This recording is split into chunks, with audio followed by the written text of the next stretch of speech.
So I just am going to make some remarks about Frank and not about the Academy as I usually do, because many of our friends are in the audience and he's got so many great things to say that I don't want to interrupt his presentation. But I would, just remind you all that he's a professor of physics at MIT. And but you may not notice that he's a governor, we're very proud to say, of the New York Academy of Sciences. In the year when I was just beginning my unexpected life in science as a lowly copy editor at IEEE Spectrum, which maybe nobody knows is the main magazine of the Institute of Electrical and Electronics Engineers, Frank won the Nobel Prize. That was about the same year, but he didn't know it. I don't think he knew that for about 32 years. He was 21 at Princeton, and he was doing this fabulous work you'll probably hear a little bit about with his mentor, David Gross, and that was also done independently by David Politzer. And as we all know, in 2004, he won the Nobel Prize. The work you're going to hear more about from him than from me, but obviously what it did is it helps us cross the threshold into this world of quantum particles and effects. And the Nobel Committee cited the discovery by the two Davids and Frank of asymptotic freedom and in the theory of strong interaction. Since I guess much of my life was either in technology or life science, when I see these words, I feel really tested, so I can identify with many of you. In fact, I'm on chapter 6 of Frank's book. I wonder if anybody's ahead of me. And I'm there with my nails clinging, but he tells me chapter 8 becomes okay again. So I'm so far I'm with him. The interesting thing to me on a kind of a basic level is that the theory that they discovered was that the quarks, the closer the quarks are to each other, the more they become independent of each other. And for those of us that think about what we know about bodies close to each other, we think they affect each other the closer that they get through gravitation or some other things that we don't know about. And it's the reverse with quarks. Just so you know, I guess the things that I'm told Frank is currently working on are so interesting to me because they're across the entire breadth of physics, really. So both theoretical ideas and observational phenomena in pure particle physics, the phase structure of quark matter at ultra-high temperature and density, and his own areas of color superconductivity, but also particle physics in cosmology, condensed matter physics, and quantum theory of black holes. So what's, of course, spectacular about Frank is his breadth and not just his narrowness, which is something we always want here at the Academy to identify with, because we think that's our special advantage or addition to the world and the community of science, is to bridge across silos and not to encourage silos. We're proud to have him here, not just because he's a Nobelist and he's a great person and he's a governor, but he has a couple of other features I just will mention to conclude. One is that while he spent a lot of his life in Chicago or Princeton or Cambridge, how many of you know he was born in Mineola, of Polish and Italian origin, and that he went to public school at Martin Van Buren in Queens. So that puts him as, and I've lost count, I used to know this exactly, but somewhere around 142 or 144 Nobelists have either studied here or worked here in our city out of like 950 or something. It's kind of a good percentage. I'd like to challenge any other city, especially small ones where he comes from right now, to match that. I don't know if he can, if he can match that. He's here tonight with his wife, Betsy Devine, a journalist, a blogger. We need more blogging right now. I hope you're going to blog on certain issues, but I won't bring that up. I'll get in trouble politically. And he's going to talk about his book now, of course, which I call The Not Unbearable Lightness of Being. As most of you know, he's named his book with a little piece of clever wordplay based on the Czech novelist Milan Kundera's famous novel, which I would say is about the depressingly meaningless significance or insignificance of our lives on a cosmic scale. And I figure that because Frank is a Pole, or part Pole, he provides in his book the polar opposite of Kundera's checkmate. Okay. I won't do any more of those. But you can't read, really, seriously, you can't read a more cheerful, kind of makes you feel cozy explication of stuff that is really very, very difficult to identify with, and that's the fun of it. In the book, Frank mentions a sweatshirt that existed in University of Chicago, maybe then, or maybe still. I don't know if it's still there. And I like the idea of this. The sweatshirt reads, "That works in practice, but what about in theory?" So to me, this is a book that's all about theory, but it works in practice. Frank Wilczek.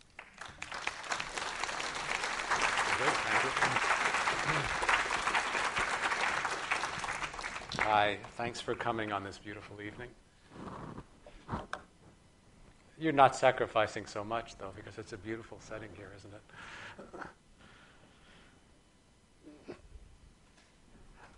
The title of my talk is Anticipating a New Golden Age. In the 20th century, in fundamental physics, we had, I think it's fair to say in retrospect, 3 golden ages.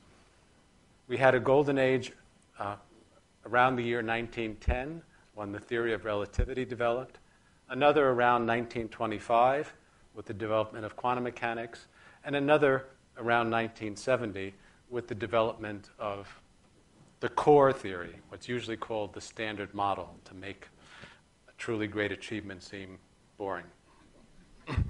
That's, to this day, our powerful, accurate, complete understanding of normal matter on a fundamental basis. I think we're poised for a new golden age, the first one of the 21st century. We have beautiful ideas that have been ripening and maturing for the last 20 years. And they've only come to look better and better as we study them closer, and as the data supporting our core theory has solidified. Now it's time to consult nature and see if these ideas are really nature's ideas, if she thinks they're beautiful too. And finally, now we're going to have the tool at hand that will make it possible to dialogue with nature on this subject. It's called the Large Hadron Collider, or LHC. If you fly over Geneva and look down, you see this kind of scene. Let's see if I understand this point. Yeah. The Jura Mountains in the background. It's kind of mystical. This is Lake Geneva. Geneva is over here. And then you see something really surprising. You see this gigantic red ring. 27 kilometers, or about 18 miles around. That's the LHC. In many ways, it's our civilization's answer to the pyramids of Egypt. It's on that kind of scale and involved that kind of effort. But it's much better, I'd argue, because it's a monument to curiosity rather than superstition, and is based on cooperation rather than command. Now, of course, I was joking. You don't really see that if you look down from an airplane over Geneva. Almost all of it is underground. So this is a more realistic portrayal of what you see, namely nothing, a few little things. But underground is that big ring. This is a rather abstract picture. Here's what's in the ring. These are superconducting magnets, similar to the magnets that you would use in magnetic resonance imaging for medicine, but more powerful. They have to be kept at 3 degrees Kelvin, so they stay superconducting. These go around for 27 kilometers. They're machined to within microns so that they can guide protons around this ring. The protons have to go on precise paths. They will be moving within a part in a billion of the speed of light, the limiting velocity, so they have extraordinary energy. At a few points, the beams will cross and protons will collide. In those collisions, we reproduce conditions last seen within a microsecond of the Big Bang, that kind of energy and density, although not in the whole universe, just in a very, very small volume for a very short time. And we want to understand what comes out of these little bangs. This is the kind of detector. This is the scale of one of the detectors, the so-called Atlas detector. To see what it is on a human scale, to see that this is a railing for people. It's 10 stories high, but it's also 10 stories in the other two directions. That's the civil engineering. The logistics of constructing it was mind-boggling.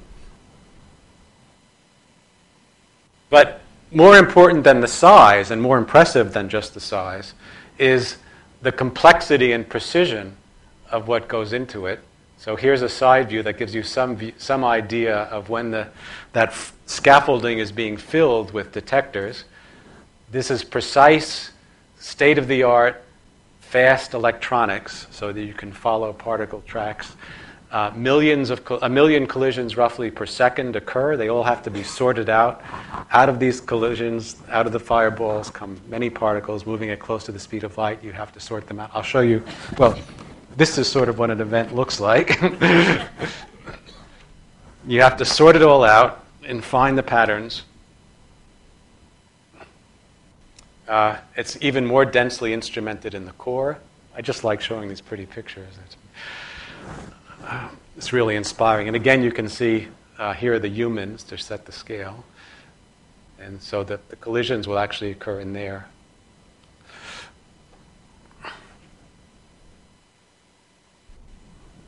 That's what the picture that emerges from this detector. So all this electronics fires so that you can follow the very rapid paths and sort them out with very fine resolution of the particles that emerge.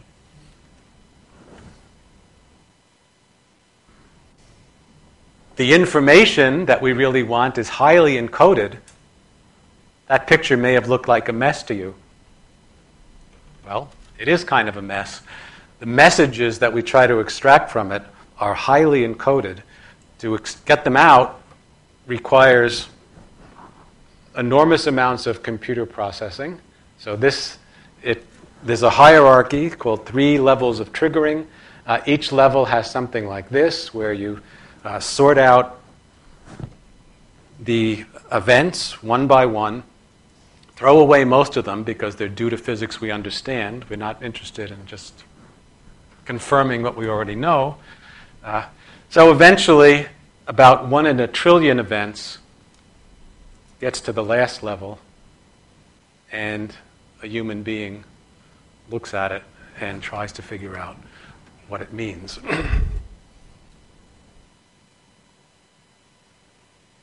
So, I hope I've given you a sense of the scale and the ingenuity of this effort.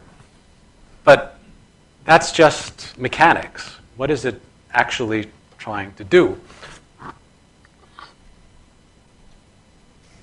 Well, it's really, in a way, very concrete and mundane.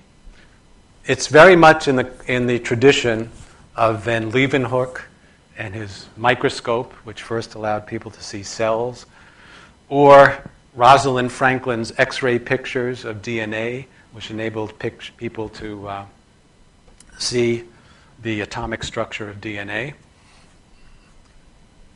Those pictures use, respectively, light for Leeuwenhoek and X-rays for Rosalind Franklin.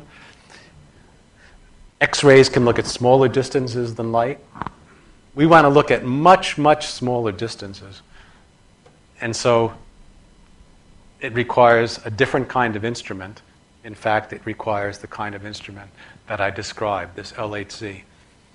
What it is no more and no less than a microscope whose resolution is about 1 billion times better than X-rays. And because the interesting action there occurs on timescales is very fast, it also has to be something that resolves very swift times. So it's an ultrastroboscopic nanomicroscope. And what it does, what is it taking pictures of? It takes pictures of empty space, basically. Because in modern physics, we learn that that's really where the action is. The primary object of our theories is space-filling material, a space-filling thing that doesn't have a standard name, so I made one up. I call it the grid, out of which the particles we observe that we're made out of emerge as kind of secondary epiphenomena, little ripples on the grid. The grid is full of spontaneous activity and potency, and it's the primary object of reality. It fills all space. And that's what we're studying.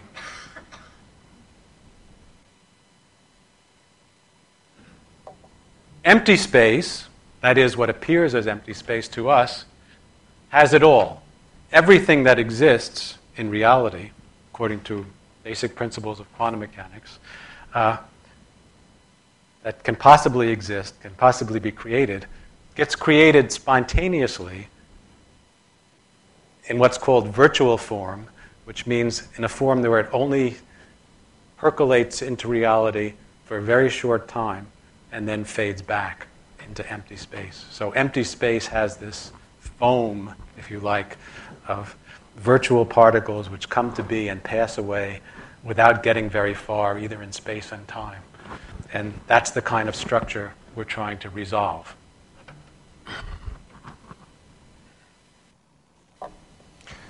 We can already do that using the reliable equations and experimental results of the core theory to a certain extent. Our eyes were not evolved or created to resolve distances as small as 10 to the minus 14th centimeters, or times as small as 10 to the minus 24 seconds. Having that kind of perception wouldn't be useful in avoiding predators or finding desirable mates, the kinds of things that contribute to our fitness that we were evolved for. But now, using our noodles and analyzing the results of our equations and experiments, we can reconstruct what our eyes would see if they were capable of such resolution. And here it comes. This is the deep structure of reality. This is an actual numerical simulation of fluctuations in the energy in gluon fields. These are equations that have many consequences we can check and have checked, so there's no doubt that this is what empty space would look like if you could see with those kinds of fine resolutions. So here it comes, the deep structure of reality. Can we take down the lights a little bit? This is what it looks like. You see it's a lava lamp. But this is an honest-to-goodness numerical calculation of fluctuations. It's simplified in a little ways. I smoothed it out. So this is due to Derek Lineweber from Australia. It's smoothed out so you make a nice movie out of it that's not too jagged. It looks continuous even though there are only 5 frames. Of course, in reality, there are not just 5 frames. It doesn't repeat itself, and this is only a small volume. But you have to imagine that everywhere in space and time, all the time, everywhere and every when, this is happening. And we want to see what's happening at even smaller distances and faster times. That's the name of the game.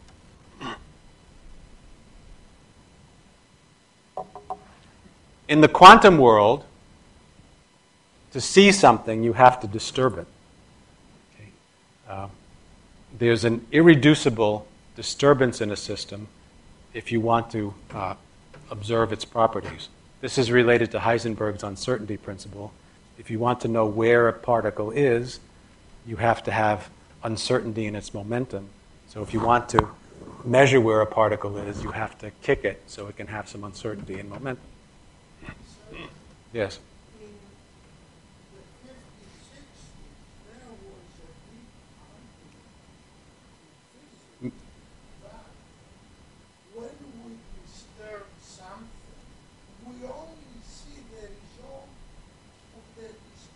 Okay, maybe we should save questions for afterwards, yeah, because it's going to... Not really. But we can come back to it. I don't want to wreck the continuity. Okay. So that's probably familiar to many of you. In the deep quantum world, I'm going to go one level down, it's more drastic. To see something, you not only have to disturb it, but in many cases you have to create it. So to see, for instance, the fluctuations in empty space,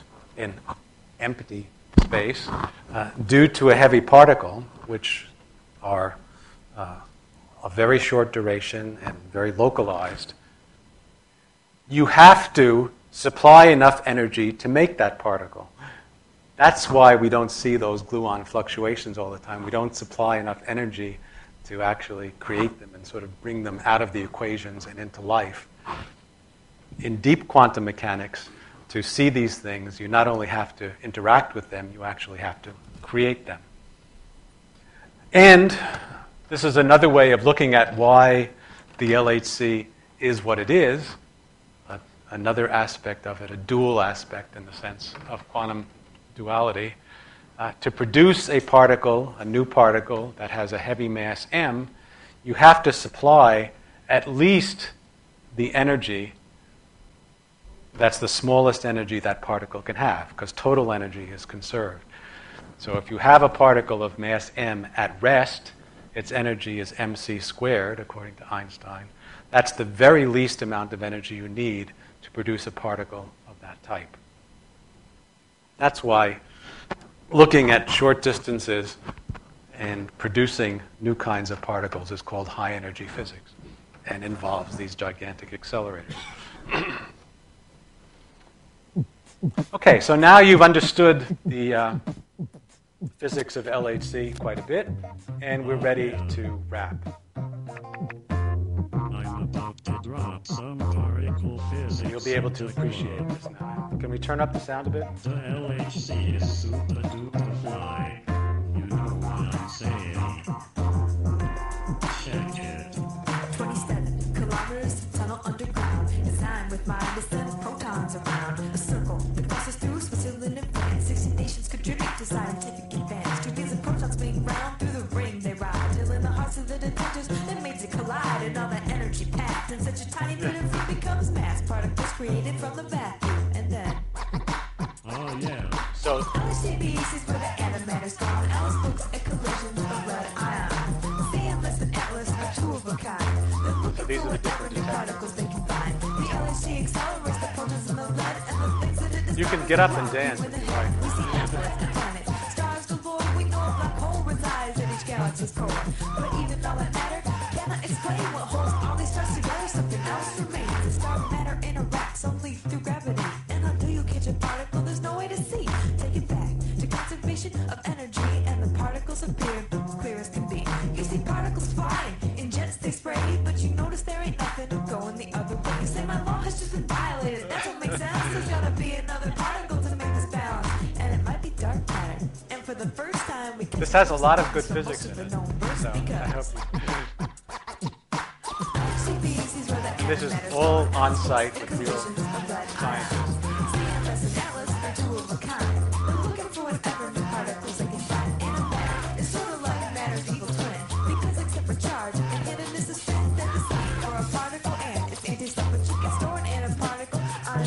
Because when it meets its normal twin, they both annihilate. Matter gives the energy and then it dissipates. When matter is created from energy, which is exactly what they'll do in the LHC. You get matter and antimatter in equal parts, and they try to take this back to when the universe starts. The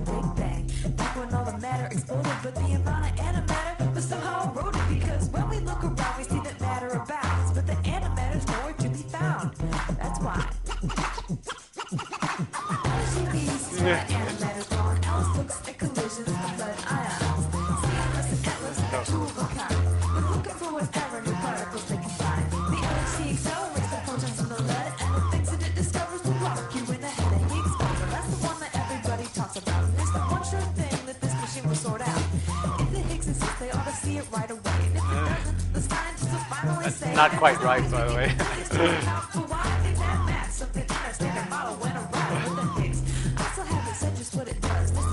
The particles are mass because there is this big field that extends to all space. And some particles slow down while other particles race straight through like a photon. It has no mass, it's something heavy like a clockwork, X dragons. And the Higgs is the boson that carries the force. If the particles take orders from the field that is its source, they'll detect it.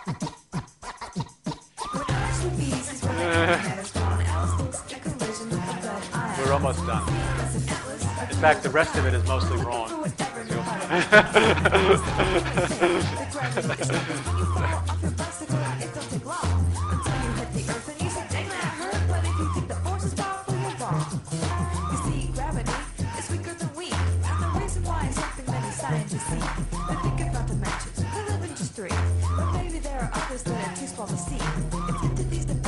Gravity expands, which makes it seem weaker here on our end. And these dimensions are rolled up, filled so tight that they don't affect you in your day-to-day life. But if you were as tiny as a graviton, you could enter these dimensions and go wandering on, and they'd find you. When energy species where the antimatter's gone, Alice looks at collisions of lead ions. CMS and Atlas are two of a kind. They're looking for whatever new particles they can find. The LHC accelerates the photons in the lead, and the things that it discovers will rock you in the head. Oh yeah. Our understanding of the universe is about to Okay. change. Thanks to the large. So now you've heard an explanation on the physics from two different points of view. Now I'd like to present my vision for what I hope, expect, and have worked on, pioneered, championed for years will happen at this machine in terms of advancing our fundamental understanding. In this core theory that I mentioned, also called the Standard Model, there are four different interactions. There's the strong force, the weak force, which act most importantly in the subnuclear world. And then there are the classic forces of electromagnetism and gravity. Let's leave gravity to the side for the moment. The other three forces obey equations that have a family resemblance. They they have a family resemblance. They're deeply similar in their mathematical structure. So we'd like to think that they're part of one happy family, one unified field theory. And when you try to implement that idea, a lot of things work. Equations which seemed lopsided and arbitrary within the core theory itself, from this new perspective, are lopsided in just the way they have to be to fill out the family tree, so to speak. But one thing doesn't work, or at least doesn't seem to work at first sight. That is that if we're going to regard all these different forces, these three different forces, as aspects of one more basic force, all on the same footing and all symmetrical with each other, then they should have the same power, that is, the same strength. But the strong force really is stronger than the other forces. And so if we plot strength of interaction going down, it's on the bottom. And the weak and electromagnetic have different strengths. But remember the lava lamp.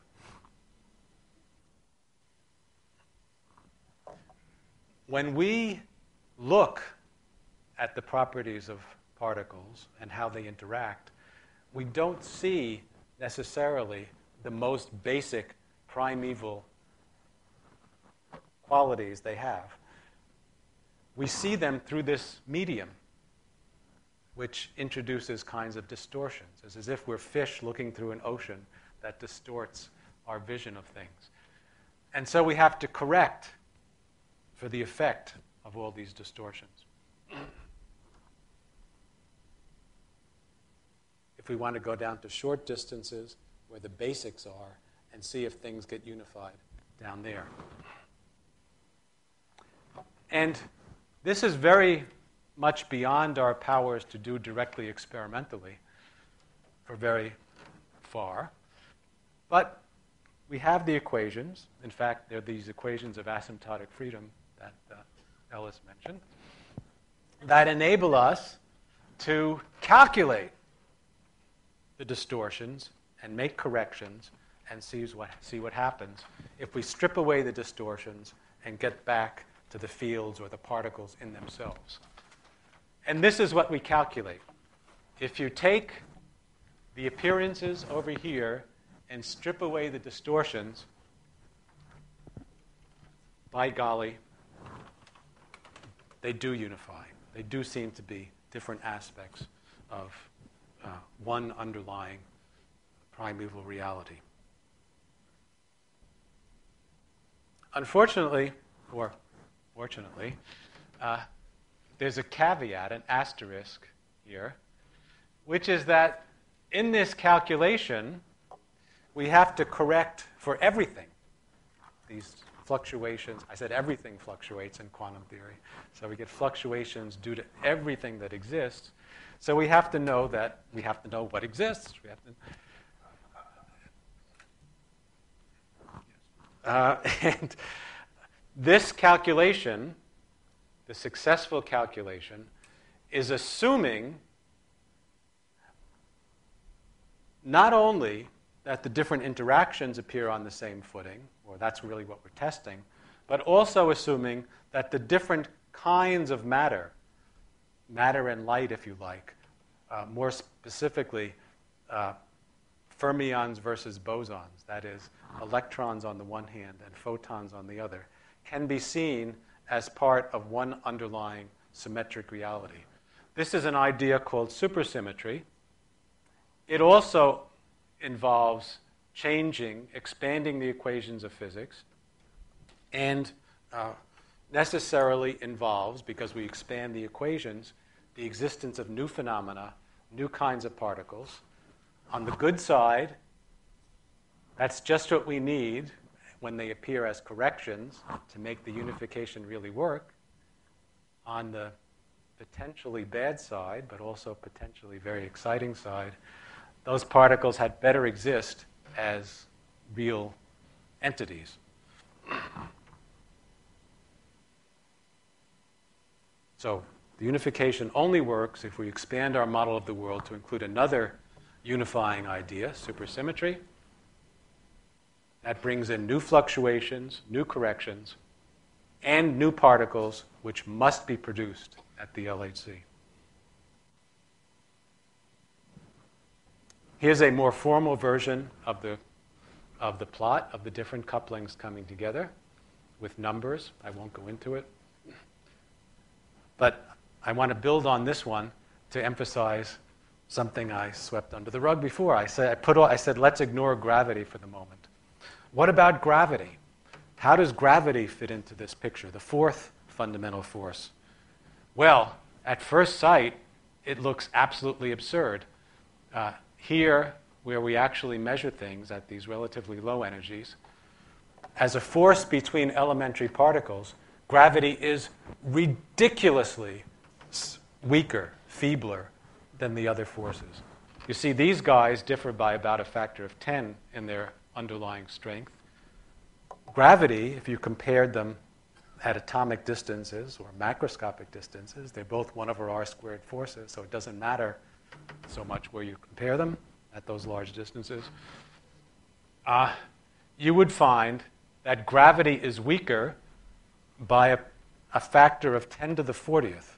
So 1 followed by 40 zeros. So not just 1 power of 10 that takes you from here to here, but another power of 10, so 10 times as big, and then 10 times as big as that, and 10 times as big as that, 40 times. So gravity would be way outside the known universe. Looks ridiculously weaker, just absurdly weaker than the other forces. And that's probably the most difficult thing to understand about gravity. But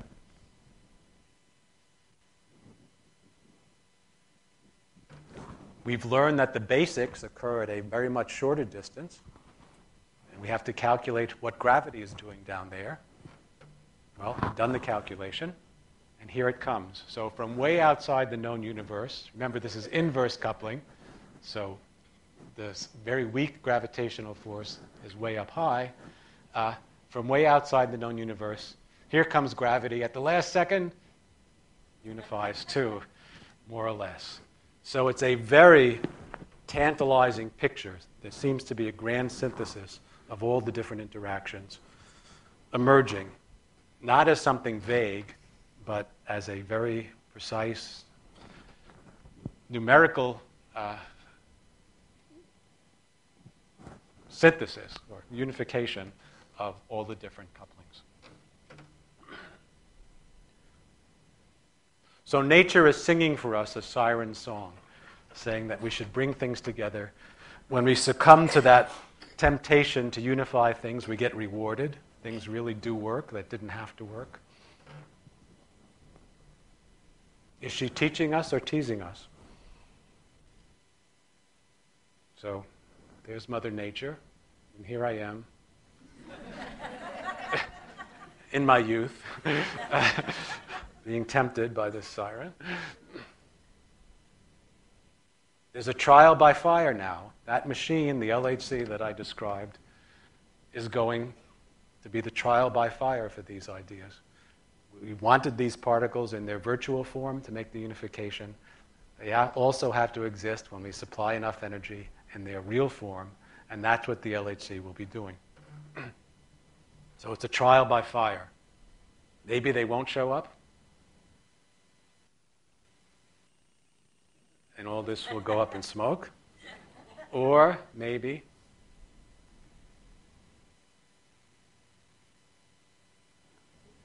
here I am. Here I am. We'll start to see emerging from these very complicated analyses and detectors evidence. Not for a new particle. I mean, yes, it is a new particle, but that's not the point. It's evidence that we can achieve a much more unified, beautiful, and coherent account of the basic laws of nature. So, we'll see. It's an exciting time to be a physicist. I hope I've convinced you. But more than that, you don't have to be a physicist to appreciate these things. You can expand your mind by learning about them and appreciating the stakes, what's involved. It's really an exciting time for all thinking beings. Thank you very much.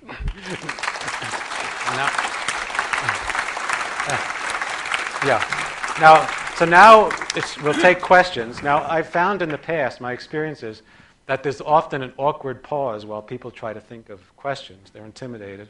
So to avoid that, I have a list of suggested questions. You don't have to use these, but these are possibilities. What the heck is supersymmetry? What if we don't assume it? What about that dark matter and dark energy that people were rapping about? Will the LHC destroy the world? What's it like to win a Nobel Prize? Okay, so. Virtual particles with positive energy should create a certain mass density. The energy should Yes. have a certain positive gravitational effect. Yes. Then you mentioned that we had to introduce the supersymmetric particles Yes. to counteract that. But if they have well, I didn't positive say that, energy- but there's some truth to it. Okay. Yeah. If they have positive energy, then surely they would add their positive gravitational pull and create this mass density to the vacuum. So I was just wondering, what is the possibility that the SUSY particles are the long hypothesized tachyons with negative energy? Because we've just discovered that the universe is 70% negative energy. And I was wondering what those quanta of negative energy would be if they might be the SUSY particles. No, Could you identify yourself just so we can Richard do this? Lewis, New York City. Okay, so supersymmetric particles are just particles. They don't have negative energy. They're not tachyons. They have positive energy. They have positive energy. So they add to the mass density of the vacuum? Well, The ones that are bosons add to the mass density. The ones that are fermions subtract from the mass density. But an electron That's a has very positive energy. What's that? They have both have positive energy, bosons and fermions. The particles have positive energy, but as fluctuations in empty space, the fluctuations can have either positive or negative energy. And in fact, if supersymmetry was exact, they'd exactly cancel between bosons and fermions. Supersymmetry isn't exact in the world, so there's a little bit of density left over. So one of the particles is made of negative energy and one is made of positive energy? No, the particles are always positive energy, but the fluctuations, this activity in the vacuum, can be associated with either positive or negative energy. So thank you very much. If you want to go further, let's do it over Teams. I'll go here and then I'll come back to you. Andrea Mirabelli, I just want to try to get into your head a little about how you picture this. I think that you're not suggesting a flat space-time, but maybe you are. But what I'd like to know is, gravity was thought about in the first revolution as warp space, in the second revolution as exchange particles, and now what's the picture that you're proposing for looking at gravity? Both of those. How do you combine those? So we have, there's the mythology that we can't put gravity inside our core theory. We have, in fact, in astrophysics, every day people work out how stars behave and take into account their gravity as well as quantum mechanical processes of radiation and nuclear reactions and so forth. So it's perfectly possible to do that. Where we don't understand things is what we don't really understand in a controlled way is how to deal quantitatively with the fluctuations due to gravity.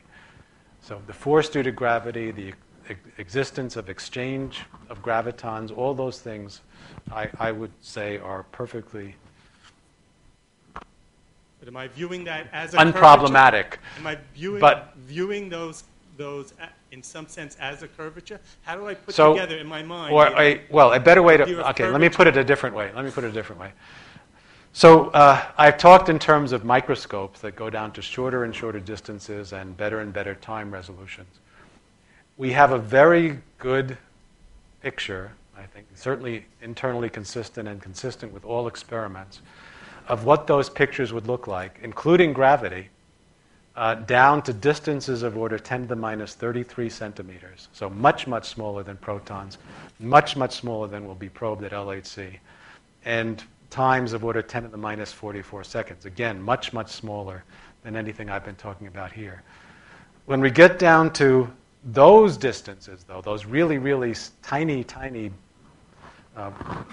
beyond LHC, beyond unification distances and times, then our theory of gravity breaks down. The fluctuations get too big. One thing we know about that, though, is that the practical effects of that have to be small because we've been very successful just ignoring them. So it works in Exactly, practice, that's what I was but it going to doesn't say. It's work one in of those theory. things that works in practice but not in theory. We just forget about that stuff. So this is still all flat. That's how you view. It's flat and relatively it can be curved, but what's left out is the fluctuations. Okay, we're going to go on to the next one. The fluctuations, I should say, at short distances. Can you identify yourself, please, sir? Yeah, my name is Kostas Limberis. I am ESMS. Could you just get front of the microphone? It's hard to hear you. Right? And could you just and ask your question? I work as an engineer, but at night I'm a college professor. Okay. I remember in the 60s there was a big discussion what we do by hitting and breaking things. I remember there was a discussion what we see, the result of our breakup, what we're doing. Will we see something else if we don't do that and go some other way? And another thing I want to know, what kind of metals you use at CERN for this experiment? If they are stainless steels, am I right saying that they have to be anti-magnetic? Thanks very much. Okay, that second question is concrete. And the basic answer is many different kinds of metals are used in different parts of their construction. The heart of the magnets are niobium. There are undoubtedly structural elements that are made of steel, and yes, you do have to worry about the magnetism of the steel. Thanks a lot. Yeah, okay. As to discussions in the 60s, I'm not sure exactly what you were referring to, but as far as I'm concerned, any discussion of fundamentals before the third golden age is obsolete. Thank you. Hi, my name is Jerry Orstrom, and thanks for an excellent talk. Dark matter and energy have always struck me as being little more than modern-day Ptolemaic epicycles, contrived to fit a pre-existing theory. In what way might the LHC help legitimize our speculations on this phenomenon? Since I have What this, about dark matter and dark energy? yeah. Since I Thanks for asking. Thanks for it. Very good question. And just so happens that I have. So let me introduce the subject a little bit. So recently, astronomers, just as we were consolidating our core theory and kind of patting ourselves on the back for understanding matter so well and so completely and so precisely, the astronomers restored our humility, at least temporarily, by discovering that kind of normal matter, the stuff that we understand well, the stuff we're made out of, the stuff you study in biology and chemistry and geology and engineering, the stuff that's made out of electrons, photons, quarks, and gluons, that stuff is only 5% of the mass of the universe as a whole. There's something else besides planets, stars, nebulae that all are made out of this normal matter. In fact, it comes in two different types, dark matter and dark energy. Dark matter is about 25% of the total mass of the universe. Dark energy is about 70%. Okay, in the next 2 minutes, I'll tell you everything we know about these dark matter and dark energy. So 70% of the mass is in something called dark energy. Dark energy is a constant density that fills all space and time. It's not really dark.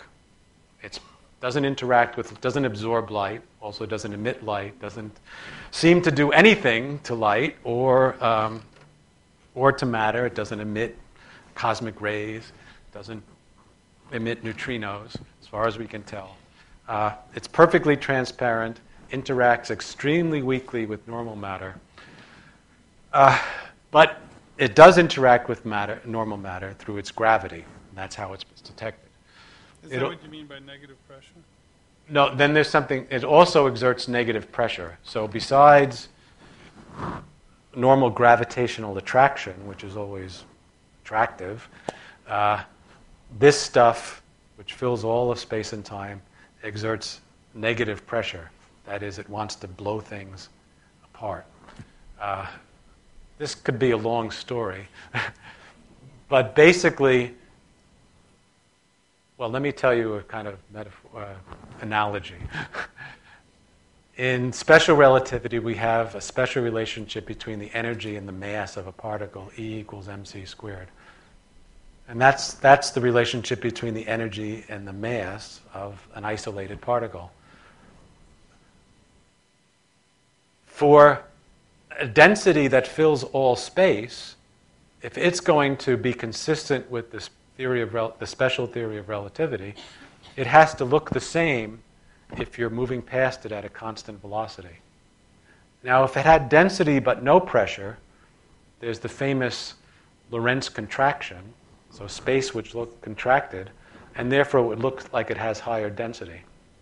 And therefore it wouldn't look the same if you're moving past it at a constant velocity, and relativity would be wrong. However, if in addition to positive density, it has negative pressure of just the right amount, when you move past, the density and the pressure get mixed up in the equations, and it looks the same. So they're logically connected, and in very different experiments, you measure the density and measure the pressure, and they do seem to obey the relation required by relativity. And then 25% is in some mysterious dark matter, which is also not dark, also hasn't been seen in any way except through its gravity. But whereas the dark energy is completely uniform, as if it's a property of space itself, and exerts negative pressure, the dark matter clumps, though not as tightly as normal matter, and does not have any significant pressure. So around every galaxy, like this one that's been studied carefully, you find, of course this is a false color picture. As I said, dark matter isn't really dark, it's perfectly transparent, but if you turn its density into an image, you find that around the visible galaxy is this big cloud of less dense but much more extended halo, it's called, that when you add up all the mass weighs 5 times as much. And around every galaxy that's been carefully studied, this kind of pattern has emerged. So what is it? We don't know. But one of the intriguing things that ties up with the lecture is that when you implement supersymmetry, which as I mentioned was important to improve our equations and get unification, you introduce new particles. One of the new particles, in many implementations of these ideas, lives a very long time, longer than the lifetime of the universe, interacts very, very weakly with ordinary matter, and when you calculate how much it gets produced during the Big Bang, it gets produced roughly enough to make the dark matter. So it's very tantalizing that with supersymmetry, doing all the jobs it was meant to do in fundamental physics, it will also tell us what the dark matter is. And in that case, we produce and identify the dark matter at the LHC. Okay, I'm told it's getting late, so we'd really better... We're going to do a quick one. You Yeah, just helped me with which chapter did you just help me with? Is that 9? Is that 10? Okay, quick It's one. here and there. Hi, Barbara Leibowitz. I have a very simplistic question. Mhm. And I hope that... Those can be the most profound. You know? Yeah. I hope that you will create new particles and that you will see success with this Yes. LHC. But my question has to do with what you said in the opening comments. You said that this may give us a hint or some information about what happened then. Or Back in the Big Bang. A second before the Big Bang. Oh, yes. And I'm trying to figure out how you may create very new things. How do you know that that's what happened then? Because Well, it could be just a whole new thing. that Our happened. working hypothesis is that the early universe was, in a way, as simple as it could be. That is, it was in what's called thermal equilibrium. So everything is happening according to the laws of probability. The most likely things are what happened, like in statistical mechanics and thermodynamics, for those of you who studied it. Just extrapolated up to much, much higher temperatures. And then you can just, if you know what the fundamental interactions are and what kind of things exist, you can calculate what kind of material was filling the universe. So the process is we learn at a place like LHC and by extrapolating the equations how things should have behaved at very high temperature. Then we go back, incorporate that into our model of the early universe, calculate consequences, see what would have survived, how structures would have formed. And if the consequences agree with observations in cosmology, then we declare victory. Okay, so it's this kind of back and forth between better understanding of the fundamentals, we feed that into the cosmology, and then we check whether or not those consequences fit the universe as we observe it. So that if you develop all new materials, then you have actually not They're not new. Well, Why would you assume I that think- they're new? Why would they be new? new- You find them, but they're not new. I mean, I think what you're thinking of... No, when we discover a particle, or a world of particles, we don't just discover that there's this new thing. We discover also its properties. So if we know enough of its properties, we can not guess but calculate what it was doing in the early universe, and then see if that's consistent, evolved to today with what we observe today. So let's take two here, and then we'll let Frank answer them how he wants. So we can very rapidly go from a position of total ignorance about some form of matter to total knowledge. The laws of physics are that powerful. We only have to know a few things. We have to know its mass, its charge, its spin, a few others. And that gives us a complete picture of its physical behavior. Hi, Nick Fernandez. I have a question about time in relation to entropy and the beginning of the universe, and just the idea Yes. that time is like the only thing that has like asymmetry with entropy, Yes. and how that relates, and if it relates to like general relativity and entropy being like at its lowest at the beginning of the universe, and you know. Well, that's a whole nother lecture, but I'll say something profound you can think about, which is that the state of the universe that's assumed in standard Big Bang cosmology is maximum entropy as far as matter is concerned. We assume thermal equilibrium at a very high temperature, but minimal entropy as far as gravity is concerned. Gravity would like things to clump up in equilibrium to form black holes or things like that. We assume, so far very successfully, that in the early universe that's not the case. In fact, the universe was extremely uniform. So we have maximum entropy for matter, minimum entropy for gravity. Okay, this one? Mike Chari. In one of your slides where you had the graph of the three forces kind of Yes. converging on a point, and at that point they all look similar. But if you go the other way, my question You mean was, keep going? No, if you head back towards the origin. Oh, yeah. The lines diverge and they take on very different phenomena. And Yes. it's not the case that you're just zooming out along the same line and at various points you call it the same thing. So my question was, why do the forces look different yet Why do they coexist? start to look different? Yeah. Yeah. So the equations look similar, but the solution that's realized in the world is not the most symmetric solution. This is another long story, but basically we assume, both in our core theory and in these extensions to fully unified theories, that filling all space, besides the fluctuating fields I emphasized, there are also constant fields, sometimes called Higgs fields or condensates, that affect the behavior of matter. And those fields are what break the symmetry. So the equations are more symmetrical than their solutions. That's the short answer. It's explained at great length in the book. Last two questions. Yeah. We'll just take two more and that's it. All right. Sir. I wonder if it might make any sense Can you to identify postulate yourself, sir? another force to account for dark matter and energy, or is it just too Well- unconstrained for that to be useful? Right. It's a good idea, and people have explored the possibility that, okay, gravity doesn't behave the way you think it does, so you introduce this new dark matter and dark energy to do the job of that gravity was supposed to do based on the matter you can actually see. But those attempts haven't been very fruitful so far. Well, they haven't been very fruitful. In fact, as you look at them more and more, they've looked worse and worse.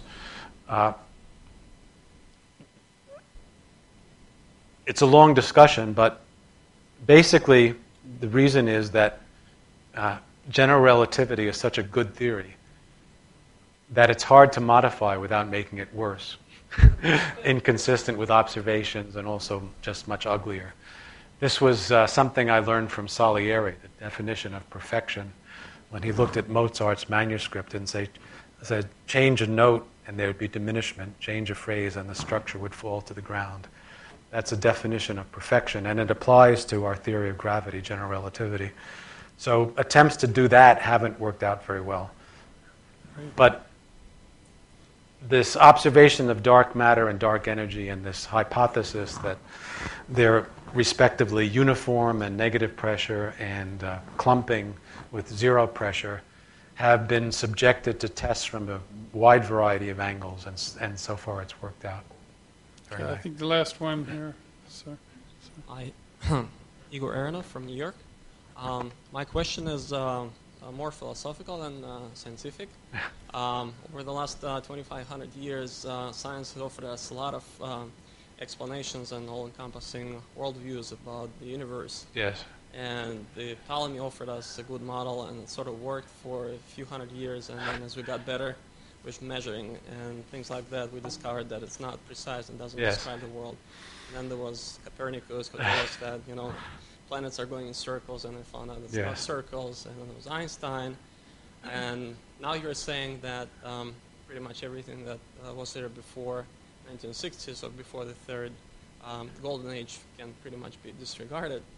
I'm just seeing a little bit of a vicious cycle here that every time we have a more descriptive and predictive theory, and every time scientists prove themselves wrong, and I wonder if there are any limits to the scientific method, which hasn't really changed in the last 300 years. And I wonder. Yeah, our theories change. In 100 years, will scientists look at you, and no pun intended, I mean, look at you and also disregard the content of this lecture and pretty much all the scientists are thinking about? How it's possible, I suppose. It's possible, I suppose, but you know, it's not really true that we throw away old theories. We build on them. So, for instance, in practice, when you want to send satellites into space or design itineraries for astronauts, you use Newton's theory of gravity because it's good enough, it's pretty accurate, and it's much easier to work with. It's conceivable, I suppose, that our core theory today will turn out to be an approximation to some theory that's more accurate. All I can say is that it's a damn good approximation because it's been tested. It would be hard to exaggerate the precision, the number, the variety of tests to which it's been subjected and only looked better and better. And the calculations required to compare theory and experiment are so intricate and depend on so many details of the theory, it's hard to believe that you can change it very much. Certainly the equations tell you can't change us very much. You don't think it's going to be the final theory of the universe? Well, it's certainly not a final theory of everything, but it's a final theory, I think it's a final theory of a large body of experience. Thanks very much. Okay. So